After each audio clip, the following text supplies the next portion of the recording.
Ada yang sudah lihat? Aman di daerah negara aman. Iya. Ah, ya. Jadi jangan takut. Jangan takut bahwa kita akan melakukan pembelajaran ini. Nanti saya punya data habis, punya kuota habis. Tidak perlu. Tidak perlu khawatir.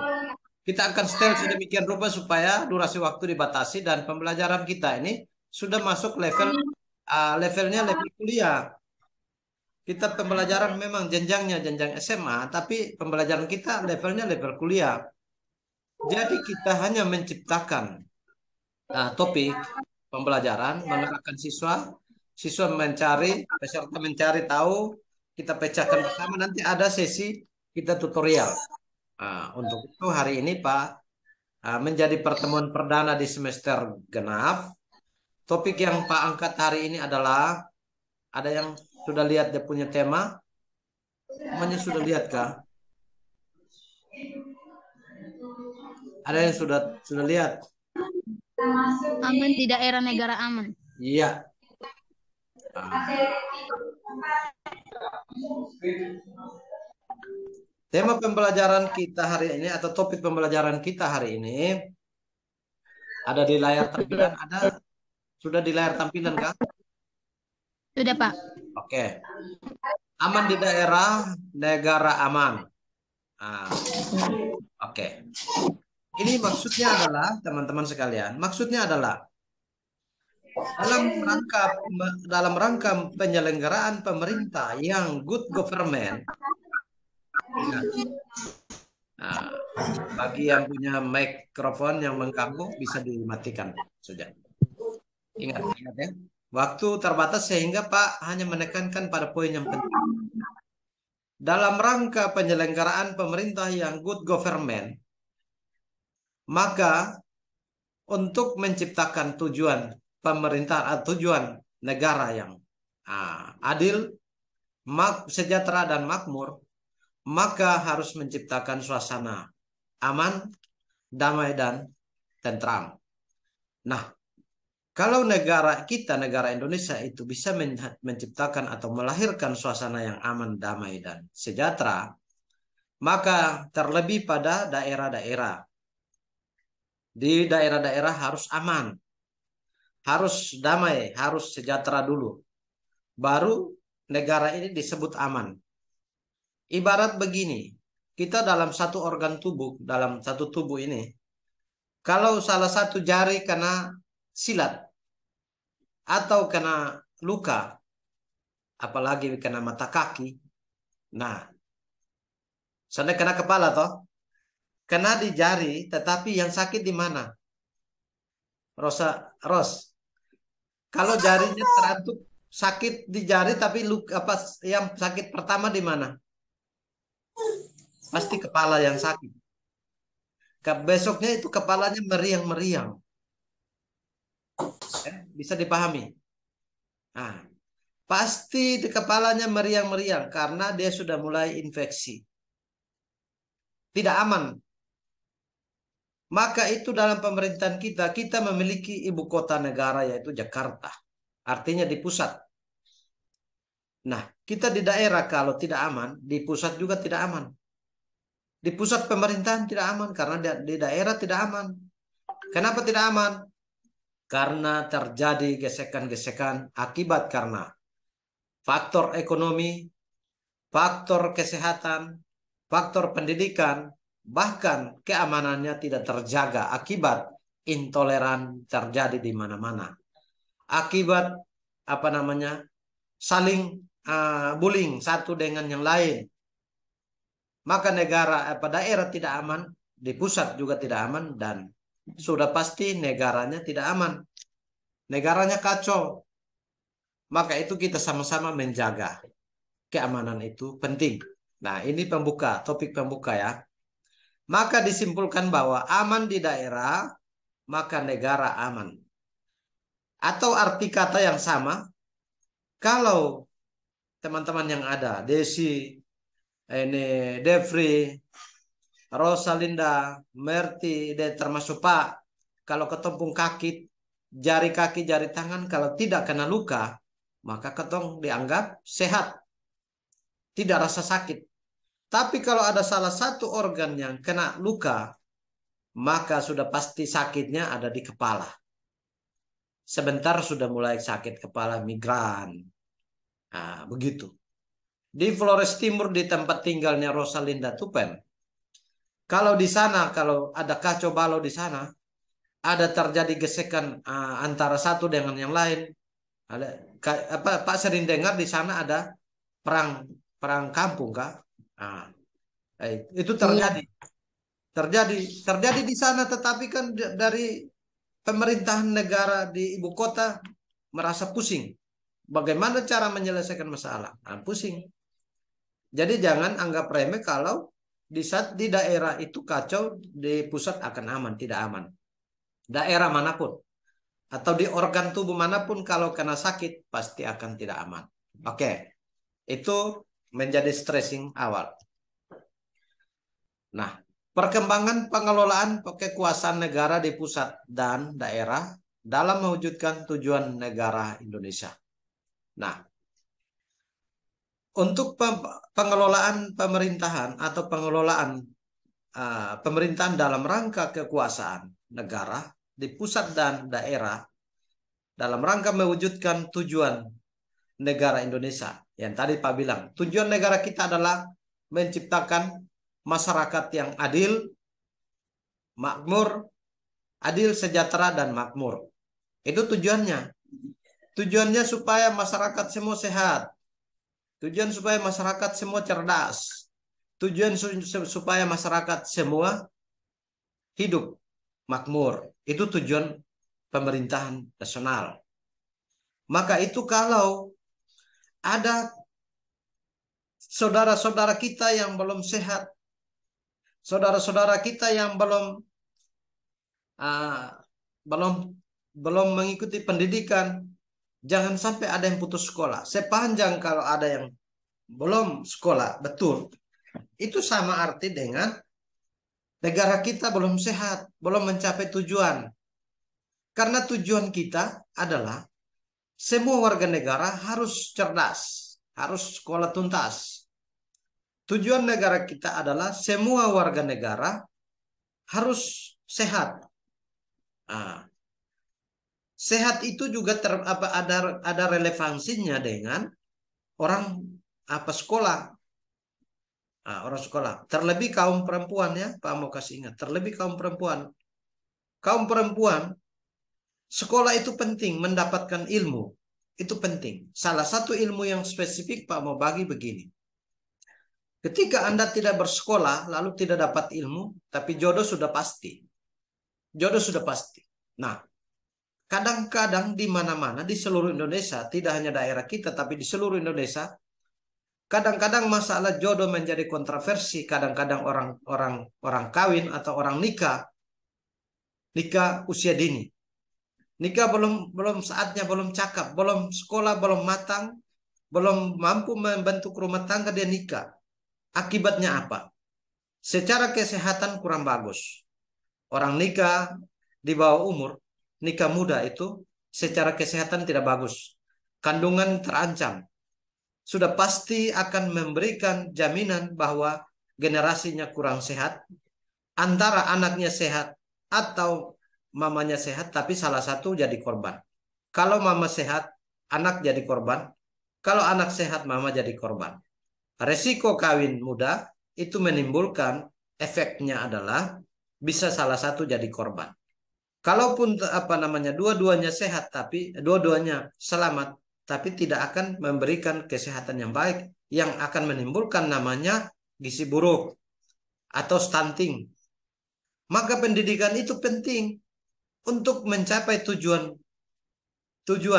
negara Indonesia. Kita harus jalur yang paling pertama adalah jangan dulu pikir uangnya, pikir sekolah dulu, pikir kematangan. Berpikir dulu, kematangan akademik itu diutamakan. Jangan sampai kalian ini masih muda-muda bukan pikir sekolah, tetapi pikirnya adalah cari jodoh duluan dulu, nanti sekolahnya kemudian. Itu salah. Itu salah, sebetulnya salah. Maka prioritas pertama adalah cari ilmu duluan. Setelah Anda berilmu, maka Anda pasti akan menjadi orang yang cerdas. Setelah Anda cerdas, sudah pasti Anda esok lusa bisa mengatur rumah tangga keluarga dengan baik. Kalau mengatur rumah tangga keluarga dengan baik, sudah pasti ekonominya akan bagus. Itu sudah pasti. Karena apa? Kenapa ekonomi bagus? Karena ditunjang dari sisi pendidikannya bagus, kesehatannya bagus. Karena kesehatan bagus karena apa? Karena salah satu faktor menjaga kesehatan, terlebih kaum perempuan. Nah, karena dia tidak menjadi apa, perkawinan bukan menjadi prioritas. Karena dia punya usia sudah matang baru dia berumah tangga. Akhirnya kandungan itu menerima apa namanya faktor apa namanya proses biologis itu secara baik tidak mempengaruhi proses pertumbuhan manusia. Itu dia punya efeknya. Tetapi kalau kandungannya belum siap, terus perempuan itu tidak dibatasi lalu dia kawin muda, maka efeknya akan jelek, akan menjadi kontribusi kesehatan yang kurang bagus. Itu sudah pasti. Untuk itu ini hal yang paling serius harus perhatikan. Agar apa? Agar kita manusia, entah laki-laki atau perempuan warga negara Indonesia, bisa mewujudkan tujuan negara Indonesia, yaitu memperoleh masyarakat yang adil, masyarakat yang sejahtera, sehat, cerdas, kreatif, dan masyarakat yang makmur. Itu tujuan pembangunan negara kita. Oke, bisa dipahami Kak? Bisa, Pak. Bisa. Bisa, Oke, Pak. next. Pak lanjut ya. Ya. Bagian yang pertama tujuan negara Republik Indonesia. Yang kedua adalah pengelolaan kekuasaan negara di tingkat pusat menurut Undang-Undang Dasar Negara Republik Indonesia tahun 1945. Ya. Penyelenggaraan negara tujuan negara ini telah tertuang di dalam Undang-Undang Dasar Negara Republik Indonesia tahun 1945. Nanti teman-teman bisa mencari, nanti sebentar saya tugaskan untuk kalian bisa cari dan minggu depan bisa paparkan bersama ya. Nah, kita bicara menyangkut yang tujuan negara, ada beberapa teori menurut para tokoh. Pertama dari teori Plato. Plato itu menyatakan bahwa negara bertujuan untuk memajukan kesusilaan manusia, baik sebagai pribadi atau individu, maupun sebagai makhluk sosial. Itu tujuan menurut Plato. Ya, itu Plato bilang negara bertujuan untuk memajukan manusia baik secara pribadi maupun baik secara apa namanya didorong maju sebagai makhluk sosial. Ya, itu menurut Plato. Yang kedua itu menurut teori negara kekuasaan, menurut Sang Yang, orang Cina ini. Sang Yang ini orang Cina ya, dari Korea. Tujuan dia menyatakan bahwa tujuan negara adalah mengumpulkan kekuasaan yang besar-besarnya, sebesar-besarnya. Tujuan tersebut dapat dicapai dengan cara menyiapkan tentara yang kuat, berdisiplin, dan bersedia menghadap segala kemungkinan. Sehingga negara akan kuat. Sebaliknya rakyat harus lemah sehingga tunduk kepada negara. Itu tujuan daripada Sang yang orangnya orang Korea itu. Itu dia punya tujuan negaranya begitu. Harus siapkan tentara yang banyak, tentara yang kuat, agar menjadi bela negara, menjaga di pintu perbatasan dan sebagainya. Itu menurut Sang Yang. Menurut Machiavelli dia bilang begini, tujuan negara adalah menghimpun dan memperbesar kekuasaan negara agar tercipta kemakmuran, kebesaran, kehormatan, dan kesejahteraan rakyat. Itu Machiavelli bilang begitu. Untuk mewujudkan negara yang baik, maka harus menghimpun dan memperbesar kekuasaan negara agar tercipta kemakmuran, kebesaran, kehormatan, dan kesejahteraan rakyat. Nah, Machiavelli punya pernyataan ini ada di Indonesia. Kita adalah negara yang besar, negara yang punya kekuasaan yang besar, negara yang punya kehormatan. Hanya saja kesejahteraan rakyat Indonesia, saya rasa belum bisa terrealisasi secara menyeluruh. Karena apa? Kita tidak bisa mempersalahkan siapa-siapa. Kita harus memaklumi bahwa negara kita ini pada level negara sedang berkembang. Ya, orang yang baru datang bangun rumah beda dengan perkembangannya, beda dengan orang yang sudah menjadi tuan tanah di situ. Tinggal dia punya rumah yang sudah bangun memang. Ataukah begini, istilah yang gampang, mudah kalian mengerti begini. Negara kita itu sama dengan begini. Ah, ibarat kita merantau, kita tinggal dengan orang, tiba-tiba ketemu mau mandiri. Nah, sebelumnya kita dibawa kekuasaan orang. Terus kita dipersilakan untuk kita hidup mandiri. Bahkan kita bikin bangun rumah sepotong di samping rumahnya orang yang kita tinggal. Maka tidak mungkin kita akan bersaing sama dengan orang yang tinggal lebih dahulu. Sudah pasti kita akan menyesuaikan diri. Maka kita dianggap sebagai baru sedang berkembang. Bukan kita sudah maju, tapi kita sedang berkembang. Dalam arti kata ini bahwa negara kita baru terlepas dari jajahan Belanda. Jajahan negara-negara Belanda, Jepang, Portugis itu baru terlepas dari penjajahan baru 77 tahun merdeka. Kita baru 77 tahun merdeka. Ini bukan masalah 77 tahun kalau dibanding dengan manusia sudah opo-opo oma-oma. Tidak, kalau manusia beda. Kalau untuk pembangunan Nusantara ini butuh 77 tahun itu belum apa-apa. Dia butuh harus banyak. Nah, meskipun 77 tahun kita bisa maju secara mandiri, tetapi kita harus jangan ada framing kacau balau, jangan ada kemiskinan, jangan ada yang rakyat yang masih hidup di bawah kebodohan, jangan ada rakyat yang sakit-sakit tidak bisa disembuhkan. Nah, ini poin di sini Pak mau sampaikan. Dari Kementerian Kesehatan bilang begini, kalian kalau ke rumah sakit, ini Devri yang biasa rumah sakit ya. Ini Pak mau pesan kasih Devri begini. Pak juga akhir-akhir ini mulai meloi di suster bidan don jadi. Tapi minta mereka obat, bukan Pak pergi main mata, Pak minta obat di mereka. Nah, ini kita yang pengguna BPJS tuh harus ingat dengar ini. Menteri Kesehatan bilang begini. Ada undang-undangnya, ada undang-undang. Pak tidak siap, jadi nanti Pak siap baru minggu depan saya tampilkan undang-undangnya itu. Kalau pergi rawat terus dari rumah sakit, suruh kalian kembali. BPJS kan begitu. Rawat tuh 3 hari, suruh kembali dulu, nanti berbalik lagi ulang. Nah, itu melanggar undang-undang. Itu melanggar undang-undang dan kalian tidak perlu kembali. Tidak perlu kembali, tetap mempertahankan bahwa BPJS itu juru bayar. Rumah sakit itu disuruh kerja sampai tuntas. Kapan berapa banyak yang dia kerja, BPJS tinggal bayar. Jadi jangan rumah sakit bikin aturan sendiri. Rumah sakit harus bikin aturan berdasarkan undang-undang. Untuk mencapai tujuan nasional, salah satunya tujuan rakyat harus sehat. Maka penyelenggaraan pemerintahan termasuk rumah sakit jangan seenaknya saja menolak orang sakit. Rawat 3 hari, bosan rawat, disuruh pulang dulu, meloi dia punya keluarga dulu, nanti 2-3 hari kumat lagi, balik lagi. Nah itu son boleh. Terjadi seperti itu son boleh. Itu melanggar undang-undang. Maka pesan ini tolong bagi yang sering kontrol ke rumah sakit, entah keluarga kah, tetangga kah, saudara kah, atau kita sendiri yang mengalami, harus tegas.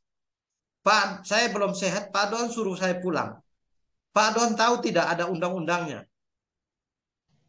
Saya ini dibayar, nanti dibiayai oleh nanti dari BPJS yang datang bayar jasanya. Pak Don tinggal rawat saja saya sampai sembuh.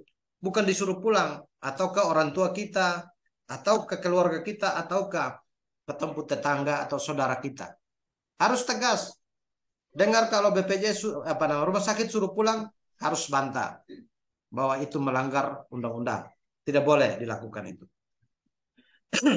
Jadi kita adalah negara yang terhormat, negara yang besar dengan jumlah penduduknya 260 juta penduduk.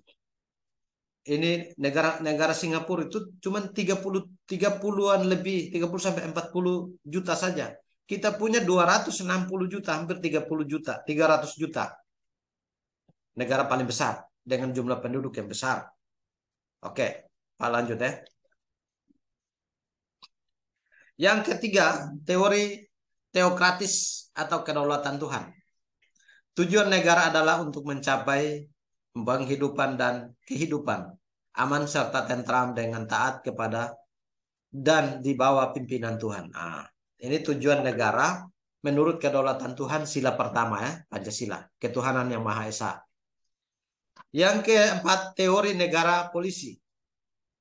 Negara bertujuan semata-mata menjaga keamanan dan ketertiban negara serta melindungi hak serta kebebasan warga negara. Ya, warga negara ini kita memiliki hak kebebasan, hak hidup, hak berpindah tempat, hak membentuk rumah tangga. Nah, baca hak asasi ya di UUD 1945 bab 10A sampai 10J. 10A sampai 10J itu baca tentang hak asasi manusia. Nah, itu baca.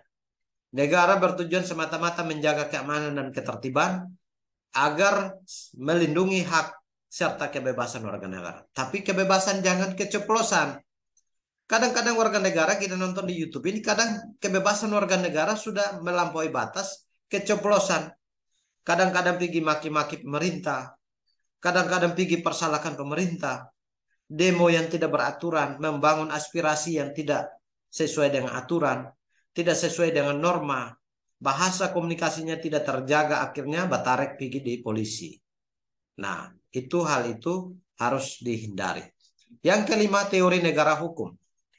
Negara bertujuan menyelenggarakan ketertiban hukum dengan berdasarkan dan berpedoman pada hukum. Kita sebagai negara hukum, negara kita adalah negara hukum. Karena kita lah warga negara atau penyelenggara hukum itu sendiri, maka harus taat hukum. Turun di jalan, bawa kendaraan harus punya surat-surat lengkap. Berapa itu? Undang-undang nomor berapa itu, Desi? Menyangkut lalu lintas. Undang-undang nomor berapa? Desi punya mic belum buka. Semester ganjil. Undang-undang nomor berapa? Mic-nya belum buka, Desi. Merti. Berapa Undang-Undang 26 tahun 2009, Pak. Nomor 22. Oh ya, Undang-Undang nomor 22 tahun 2009, Pak. Ya, Undang-Undang nomor 22 tahun 2009. Salah satu tentang penyelenggaraan ketertiban hukum. Nah, dengan berdasarkan berpedoman pada hukum yang berlaku. Nah, ini yang hukum yang paling sering kita lakukan dan kita langgar. Ketika kita tidak, Desi kasih mati mic-nya. Kayaknya storing. Desi punya storing. Oke. Kadang-kadang kita tanpa sadari bahwa hukum yang paling banyak berlaku di setiap hari, setiap saat di dalam kehidupan kita adalah hukum menyangkut dengan lalu lintas jalan raya.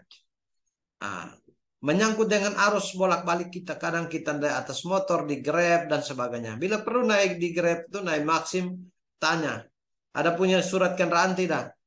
Belum urus SIM. Nah, Desi kasih ingat, aduh kakak, tolong urus SIM. Kalau kakak ganteng begini baru pergi Maxim. Tapi kalau tidak punya SIM, gantengnya sudah kurang. Jadi harus punya SIM. Harus urus SIM. Kalau tidak urus SIM, gantengnya kurang. Karena apa? Kakak melanggar hukum. Itu harus kasih tahu begitu. Biarkan dia dapat rasa terpukul. Ini saya ditegur oleh nona cantik sekali, jadi besok saya urus ini SIM dulu. Bisa juga dia merasa begitu. Nah, akhirnya bahwa dia setelah dia urus SIM kan dia menjadi menjadi warga negara yang taat hukum sesuai dengan teori negara hukum. Yang keenam, teori negara kesejahteraan. Yang tadi kita singgung. Tujuan negara menurut teori ini adalah untuk mewujudkan kesejahteraan umum. Ya, kalau kita tidak melaksanakan teori ini, maka negara tidak akan memperoleh sejahtera. Nanti malah negara yang ada adalah ada kemiskinan, ada kurang sehat, gizi buruk, stunting, batuk-batuk, demam-demam, demam terus, pilek terus, diare dan sebagainya. Kalau memang penyakit itu datang, itu bukan sehat lagi, itu sudah kurang sehat. Negara kurang sehat, rakyat kurang sehat. Berarti belum mencapai tujuan pemerintahan negara kita. Tujuan negara secara nasional. Kita lanjut. Bagian yang kedua, rumusan tujuan negara Republik Indonesia. Menurut teori negara kesejahteraan yang tadi, itu mengapa? Ada pertanyaan, mengapa begitu? Nah, perlu diketahui bahwa dalam pembukaan Undang-Undang Dasar Negara Republik Indonesia tahun 1945 alinea keempat berbunyinya begini, Desi, ini Merti baca.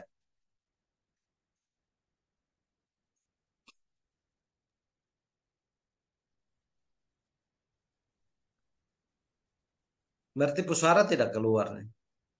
On me.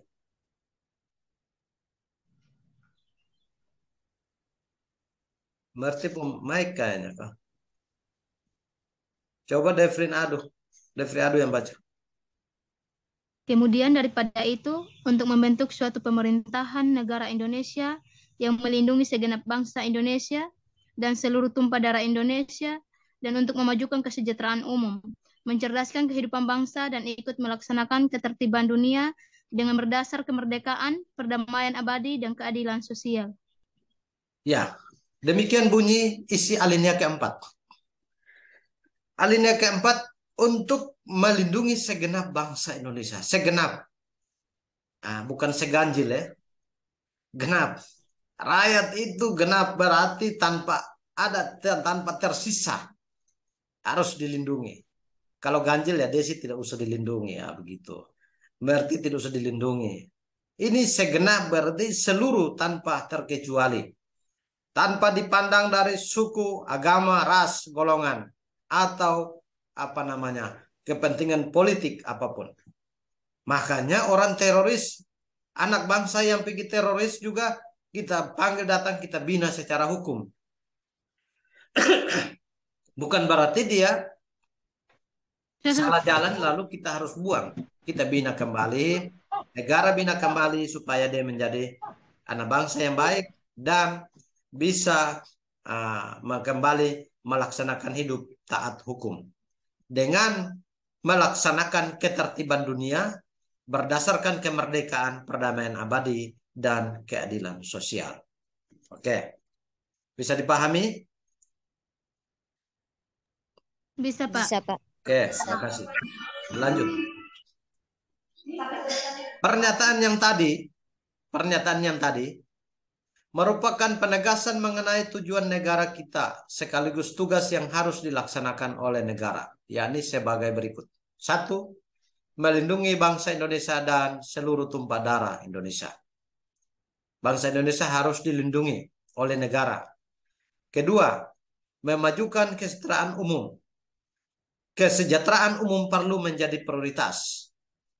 Agar kita bukan tadi yang saya bilang, negara berkembang harus dimajukan agar menjadi sejahtera. Ketiga, mencerdaskan kehidupan bangsa. Nah, ini tadi. Harus mencerdaskan kehidupan bangsa dengan proses pendidikan tanpa terkecuali. Segenap rakyat Indonesia harus cerdas. Harus cerdas. Kehidupan anak bangsa harus cerdas. Jangan sampai ada yang tidak sekolah. Jangan saya ada yang tidak sekolah. Saya pernah tawarkan ini. Rosalinda Palan. Saya bilang begini. Ros, di Flores Timur tuh ada kawan-kawan yang tidak sekolah. Ajak dorang datang kita sekolah sama-sama. Ke sekolah tidak usah datang di Kupang. Lu bosan dari Flores Timur situ, bosan belajar dari situ. Kita akan belajar bersama. Yang penting siap data, siap perangkat, kita belajar. Jarak jauh tidak membatasi Anda belajar. Ros. Nah, di situ Anda bisa pintar. Di situ kita mendorong warga negara, anak bangsa, seluruh kehidupan bangsa itu dicerdaskan. Sesuai dengan butir ketiga di atas, mencerdaskan kehidupan bangsa. Pintar tidak harus di sekolah berpintar. komunikasi jarak jauh juga membangun orang punya apa namanya, bisa membangun, menginput informasi yang baik dan bisa membuat orang pintar. Sekolah saat ini sekolah yang sangat baik, sekolah yang ditunjang oleh sarana prasarana, apalagi kemajuan teknologi ini. Harus tidak perlu datang di Kupang. Jalan-jalan di mana, mungkin di kebun pas jam belajar lu buka Zoom sudah, kalau lu belajar sambil tofa rumput sama masalah. Atau lu belajar di rumah, lu belajar sambil cuci piring atau cuci pakaian, setrika pakaian bisa saja. Tidak perlu harus lu harus saya dipanggil dianggap sebagai siswa ketika saya pakai seragam dulu. Siapa bilang? Lu sampai pakai seragam juga lu bisa pintar, lu bisa sekolah. Yang penting ada waktu yang Anda harus inovasi atau waktu belajar. Di bagian keempat, ikut melaksanakan ketertiban dunia dengan berdasar kemerdekaan, perdamaian abadi, dan keadilan sosial. Nah, kita rakyat Indonesia juga harus ikut serta dalam menjaga hal-hal ini. Materi ini nanti sebentar saya share di grup ya. Jadi jangan Anda khawatir bahwa ini materi nanti saya dapat di mana. Tidak usah perlu khawatir. Sebentar Pak share di grup. Bagian B, menganut teori negara hukum.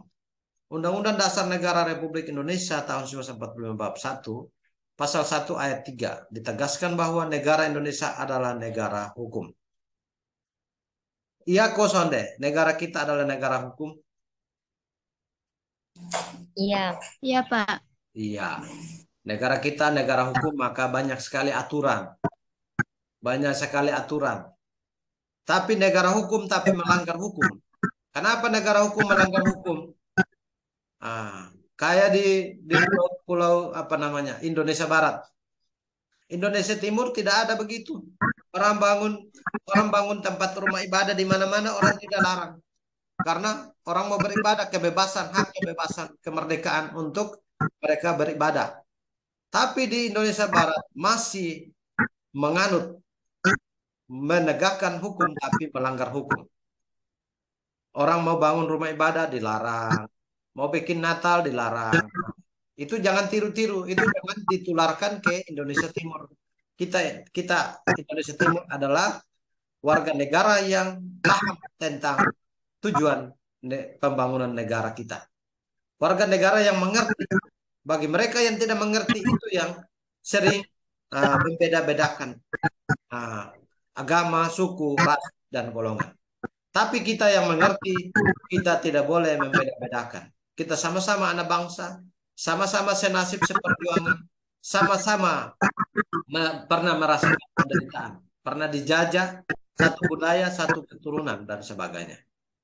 Jadi jangan ikut-ikutan ya. Ini siapa? Rosalinda.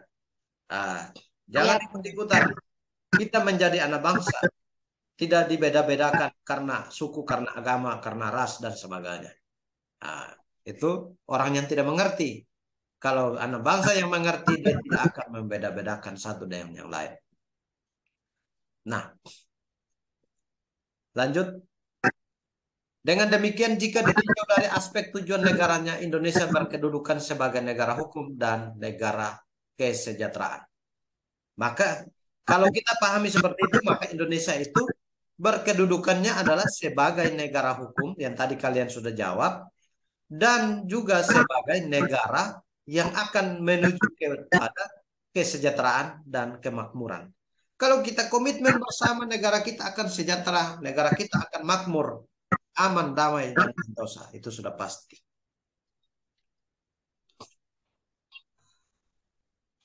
Bagian yang pertama tentang penyelenggaraan pendidikan, penyelenggaraan negara, good government, bahwa ada lembaga-lembaga pemegang kekuasaan negara yang perlu kalian tahu. Pengelolaan kekuasaan negara dilakukan oleh lembaga-lembaga negara. Lembaga negara itu terdiri dari lembaga legislatif, eksekutif, dan lembaga yudikatif. Legislatif itu adalah pemerintah. Pemerintah itu siapa? Mulai pemerintah presiden, gubernur, bupati, wali kota, camat, lurah, RT, RW. Itu pemerintah. Paham ya? Paham. Bicara tentang pemerintah adalah presiden, gubernur, bupati, wali kota, camat, lurah, RT, RW. Itu pemerintah. Itu eksekutif. Legislatif siapa? DPR. Legislatif itu DPR. Yudikatif itu siapa? Yudikatif adalah pihak kepolisian, kejaksaan, dan kehakiman. Itu yudikatif. Nanti ini Pak omong-omong saja, kalian pelajari, minggu depan kita bahas. Kita akan uji. Kekuasaan legislatif ini ada di sini. Kekuasaan legislatif membentuk undang-undang disebut juga kekuasaan legislatif. Secara teoritis dipegang oleh Dewan Perwakilan Rakyat, DPR dan MPR yang legislatif yang tadi Pak Asus sampaikan. Sebelum perubahan Undang-Undang Dasar Negara Republik Indonesia tahun 1945, kekuasaan tersebut dipegang oleh Presiden. DPR hanya memberikan persetujuan saja. Itu sudah ditegaskan di dalam pasal 5 ayat 1. Nanti kalian baca ini ya. Nah, Presiden memegang kekuasaan membentuk undang-undang dengan persetujuan Dewan Perwakilan Rakyat. Jadi Presiden bisa membuat undang-undang dengan menggunakan kekuasaannya, lalu harus minta persetujuan DPR. Kalau DPR tidak setuju, tidak bisa. Kayak di daerah kita, di Kota Kupang, di Flores Timur, DPR pemerintah membuat undang-undang atau aturan atau perda retribusi atau peraturan daerah tentang apa? Tentang pengolahan pasar, tentang pembangunan, tentang taman kota. Kalau aturannya tidak disetujui oleh DPR, tidak bisa dilaksanakan. Harus ada aturannya. Segala sesuatu harus dilakukan berdasarkan aturan. Itu ditegaskan di pasal 5. Pasal 5 dalam UUD 1945. Pasal 20 ayat 1. Tiap-tiap undang-undang menghendaki persetujuan Dewan Perwakilan Rakyat. Berdasarkan ketentuan tersebut, DPR mempunyai kekuasaan yang kecil dalam proses pembentukan undang-undang.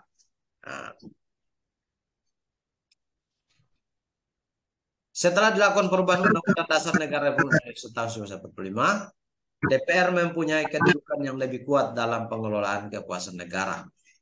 Sudah tadi ditegaskan di pasal 20, DPR memegang kekuasaan membentuk undang-undang, sudah jelas.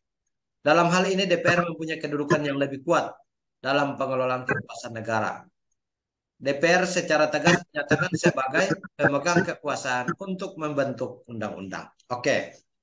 Dari uraian di atas disimpulkan bahwa pembuat undang-undang adalah DPR. Jadi DPR itu buat undang-undang, mereka melahirkan hukum, produk hukum disahkan, dilegislasi, lalu dilaksanakan oleh pemerintah. Kekuasaan eksekutif. Republik Indonesia menganut sistem pemerintahan presidensil yang ciri utamanya memposisikan presiden sebagai kepala negara sekaligus sebagai kepala pemerintahan. Oke. Sebelum Undang-Undang Dasar 1945 ini ada,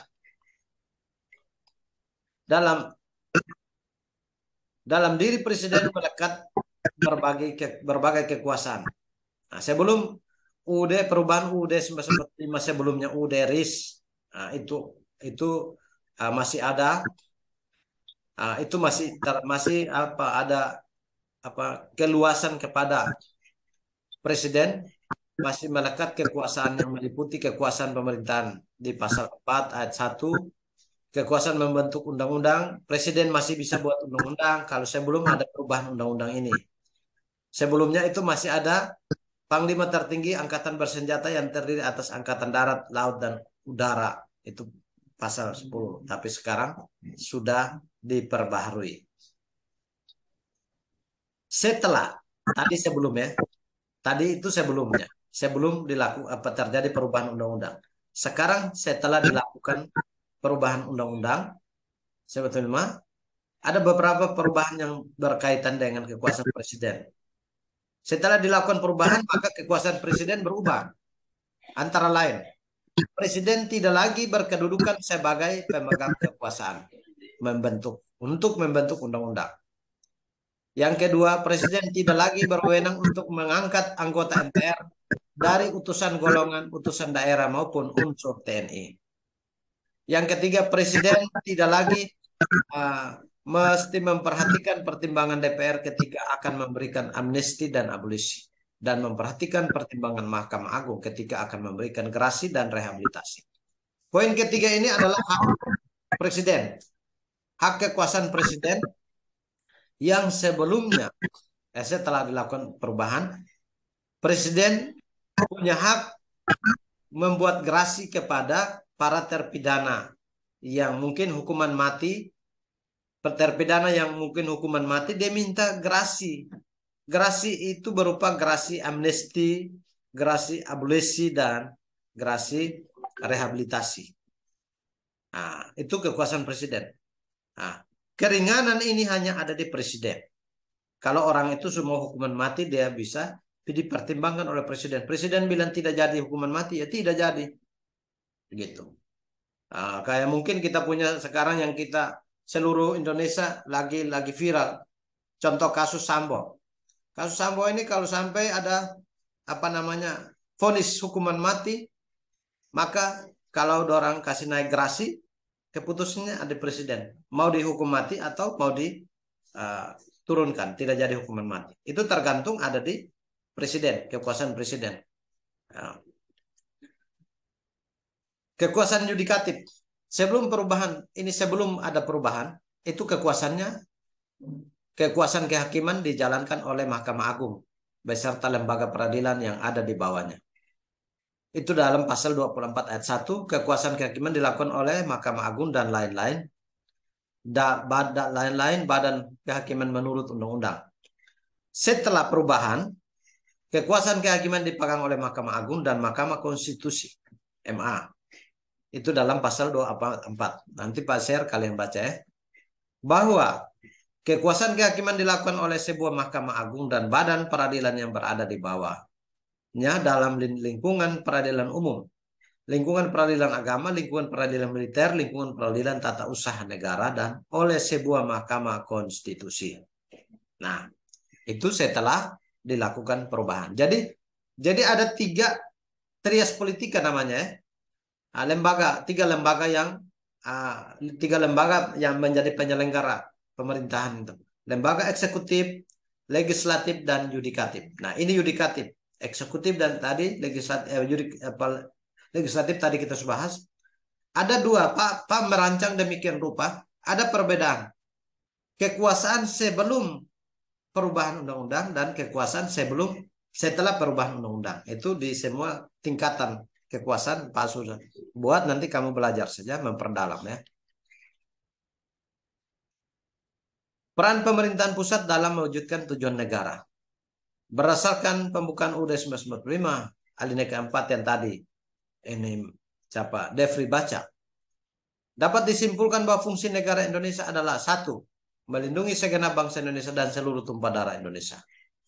B. Memajukan kesejahteraan seluruh rakyat Indonesia. C. Mencerdaskan kehidupan bangsa seluruh rakyat Indonesia. D. Aktif melaksanakan ketertiban dunia. Cukup jelas ya? Cukup jelas. Ini maksudnya daripada tujuan pembangunan nasional. Pada akhirnya kita sudah selesai materi hari ini. Dan terima kasih Pak memberikan satu sedikit goresan tinta biru ya. Desi. Pak kasih goresan tinta biru. Coba Desi yang baca.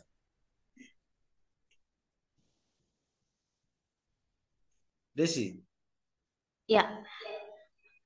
Anda adalah orang yang paling beruntung, berkesempatan memperoleh ilmu yang disalurkan oleh guru-guru hari ini. Nikmati kebahagiaan atas anugerah Tuhan yang Anda terima. Amin.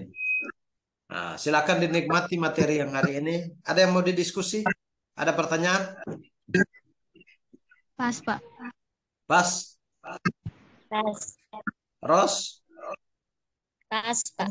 Pas. Merti? Pas. Oke. Pak akan kasih tugas di setara daring. Semua akses setara daring kan? Ya, Iya, Pak. tahu, Pak. Oke, klik di bagian penugasan ya. Ini siapa? Kalau yang lain sudah biasa, kayaknya Rosalinda. Klik di bagian Iya, Pak. penugasan. bagian penugasan tugas nanti Pak akan taruh di situ, silakan dikerjakan di situ. Minggu depan kita Iya, bahas. Pak. Ya. Oke, saya kira kalau memang tidak ada lagi Iya, Pak. diskusi dan pertanyaan, saya kira cukup. Materinya akan segera saya share di grup. Kita akan kembali stop share screen. Kita akan stop share screen-nya dan kita kembali ke ruang utama.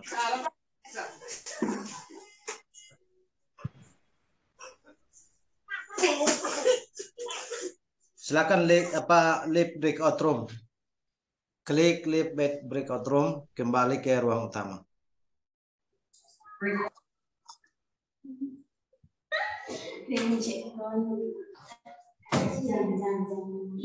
Oke, Pak Yoli. Kami pembelajarannya sudah selesai.